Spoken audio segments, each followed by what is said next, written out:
Спортови кои се наоѓаат на листата најгледани во одредена сезона. Во неа се впишува и таков спорт кој кај нас представува реткост, особено во општество кое не е толку високо развиено. Условите се многу тешки. Моментално сме само неколку што представуваме Македонија во брзински моторциклизам надвор. Тркала предвидени на брзински трки. Овие две создадени за големи предизвици.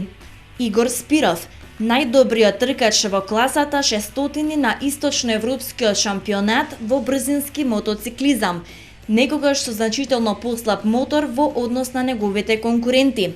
Ситуација каде моторот има огромна улога во резултатот, а сега Игор со сосема нов. Предходниот мотор беше 600 кубика, ова е мотор од 1000 кубика. Значи посилен моторцикл, поголема класа.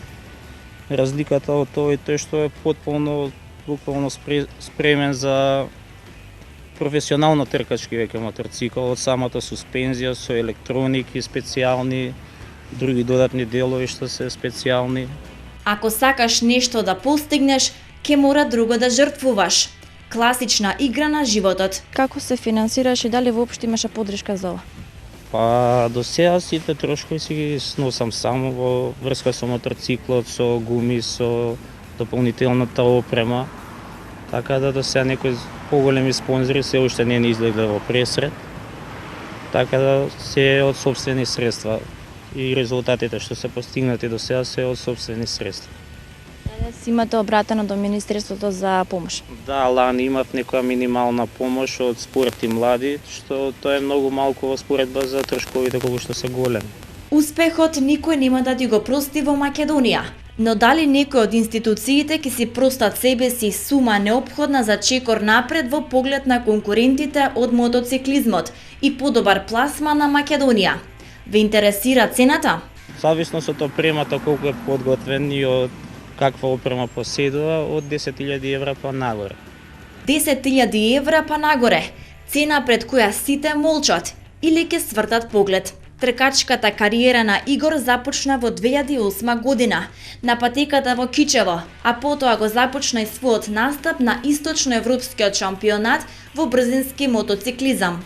Најголемиот успех во ова надпреварување го забележа во 2012 година, кога на крајот од сезоната се искачи на 4-та позиција, со само 6 бодови за третопласираниот, а во конкуренција на 38 надпреварувачи. Новиот мотор е подготвен за освојување на предстојните надпревари. Но каде? Ќе биде источноевропското првенство повторно ќе се вози, доколку имаме можности и финанси, би сакале да настапиме на некоја трка од Алпе Адрија шампионатот, каде што се вози по Италија, Чешка. Само тоа би било, ако е во можност, една трка, значи да настапиме. Ако не ми се поклопуваат трките од источноевропско, често настапувам и во шампионатот на Србија.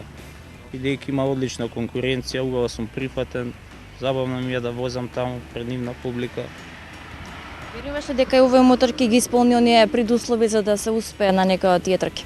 Па се надеваме дека моторциклот ќе биде конкурентен, да се во овој спорт зависи многу и среќата. Значи колку да си подготвен, не може да се случи да доживееш пат, каде што веќе не ја завршуваш трката, губиш бодови, не дај Боже се случи и да се повредиш, каде што те враќа назад многуто.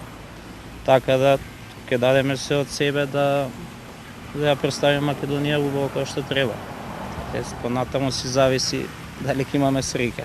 Штом ова светски се поддржува како спорт и во него се вложува како и во секој друг, време е и Македонија полека да се освестува. Само тројца од нашата држава се борат за подобар пласма на Македонија во категориите на мотоциклизмот, во кои се наоѓа и Игор Спиров. Би звучало одлично кога би немало дискриминација на спортовите и нивно обезвреднување. 10.000 евра не се малку за државата да помогне во угледот и успехот на Македонија, а ќе значат многу за нашата иднина во секој сегмент на спортот.